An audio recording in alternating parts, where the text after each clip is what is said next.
Start out strong. And speaking of starting out strong, I want to move to our first segment in the podcast, dying games and the importance of starting out strong.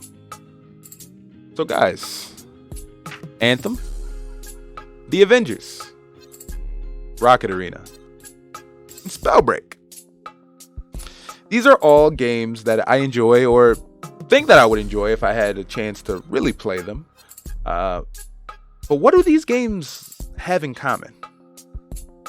I guess the easy answer is that they're all games as a service, right? That's the blanket answer, right? They're all these games that were released and intended to be continued to worked upon until the game is in a great state for people. But that means that what these games also have in common is that they did not release in a great state for people.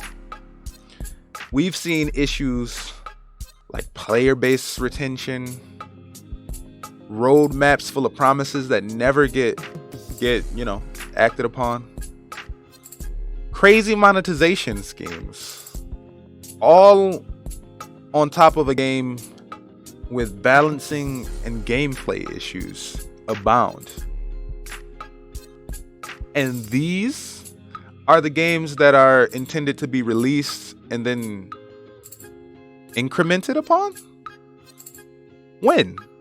When is this happening?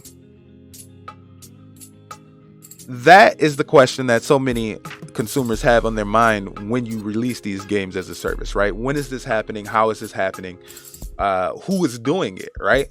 When are we going to be able to get our hands on it more so than anything? Like I said, when is this happening, right? And these games all do not have a win. And when they do have a win,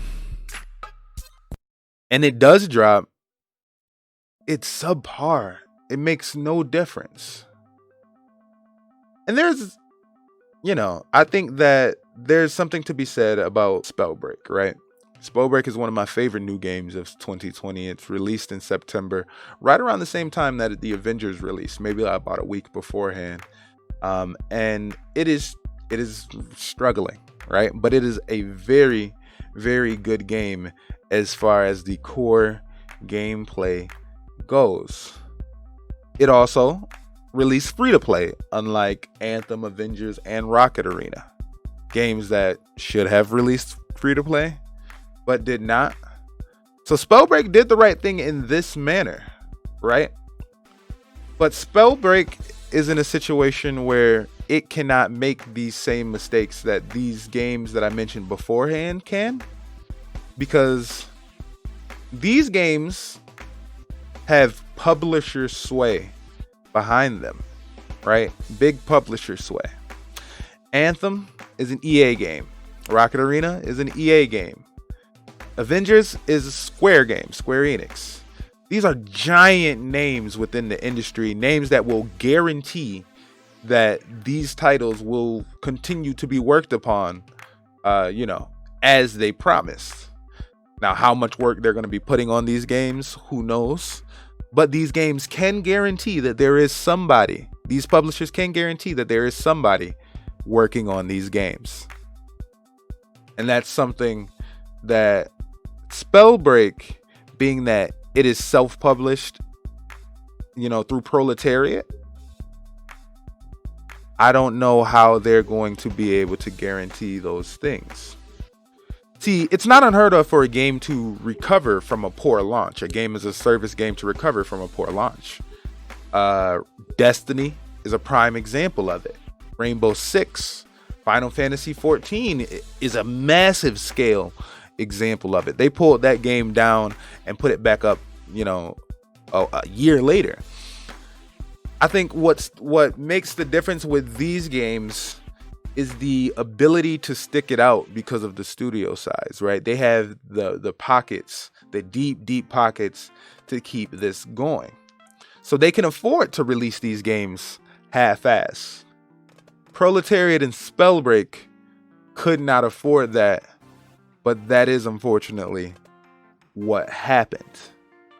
And I'm not saying that publisher sway equals success. It does not equal success. But it can definitely help the recovery. Now, what Spellbreak should have did, and what some can argue that they did do, is make up for that lack of publisher sway by, putting a lot of time and work and effort into the game. The quality of the core gameplay is amazing. Yes, the moment-to-moment combat of Spellbreak is some of the best combat that I've played in the entirety of 2020. The best combat I've played multiplayer-wise in a very, very long time. I really, really enjoy that, and it's very different from everything that I'm currently playing and have played in the past few years. But there's not enough, right? They focused laser into certain things, and then other things fell by the wayside. Now, a lot of people will say quality is better than quantity, right? But I'd argue that in this situation that Proletariat is in, and all of these other games were in, they actually could have fixed their issues with this as well.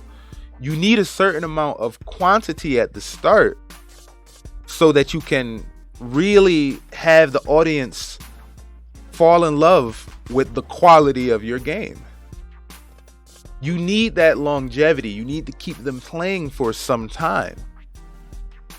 And to do that, you need the content. You need more content. And that is something that Anthem, Avengers, Rocket Arena, and Spellbreak, they all struggle with. Content. And they all make promises of content, but they give us little to no information as to when and where this content is coming from. And without that information, everyone's clashing opinions on the way forward leads to community infighting. Community infighting leads to negativity. Negativity leads to an exodus. And you see it reflecting in the numbers, right? Twitch numbers for these games are abysmal. It is sad that games like Avengers and Spellbreak that released in September of this year, 2020, have fallen by the wayside as they have. Less than 100 viewers at certain times. Less than 500 players on Steam at certain times for Avengers. Matchmaking issues that make playing the game outside of peak hours near impossible. Games that released in September should not have these issues. You want games that release to start out strong, especially these games as a service. Otherwise, you will continue to see these issues, and we are continuing to see these issues. Godfall, I'm looking at you. Look at you, Godfall. What's going on? Are you next? I'm thinking you might be next.